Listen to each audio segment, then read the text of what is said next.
ناظرین، آج ایک آپ کو بڑا ہی عبرت انگیز واقعہ سنانا ہے۔ مسلم شریف کی حدیث پاک ہے، حضرت سعید بن زید رضی اللہ تعالیٰ عنہ آپ کے ایک زمین پر ایک بڑھیا نے دعویٰ کیا کہ زمین میری ہے، تو آپ نے کانفلکٹ سے بچنے کے لیے، لڑائی سے بچنے کے لیے کہہ دیا کہ ٹھیک ہے یہ زمین بڑھیا کو دے دو، دعویٰ تو غلط کر رہی ہے۔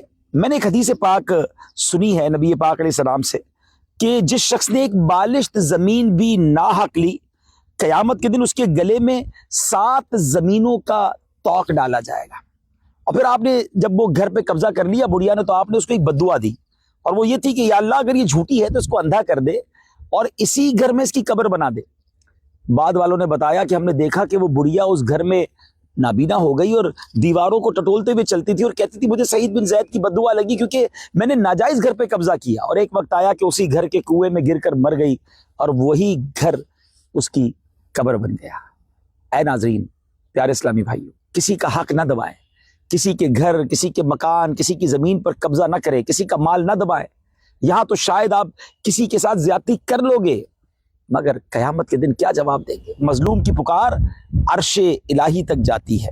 اگر اسپیشلی لینڈ گریبنگ جو لوگ کر رہے ہوتے ہیں، قبضہ کر رہے ہوتے ہیں، پلیز غور سے سنیے۔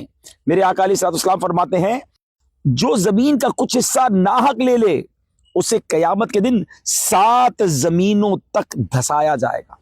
ایک اور حدیث پاک ہے کہ جو شخص ظلمن بالشت پر، جی ہاں ایک بالشت پر زمین لے لے تو اللہ پاک اسے اس بات کا پامد کرے گا کہ وہ اس زمین کو 7 زمینوں کی تہ تک کھودے، پھر قیامت کے دن اس کا توق پہنائے گا حتیٰ کہ لوگوں کے درمیان فیصلہ کر دیا جائے گا۔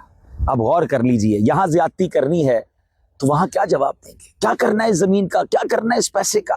کیا کرنا ہے ان چیزوں کا جو لوگوں سے چھین کر اور ان کے مال پر قبضہ کر کے کرنا ہے؟ اللہ نے آپ کے نصیب میں جو لکھا ہے وہ مل کر رہے گا، یہ سب یہی رہ جائے گا، چھوڑ کر چلے جائیں گے۔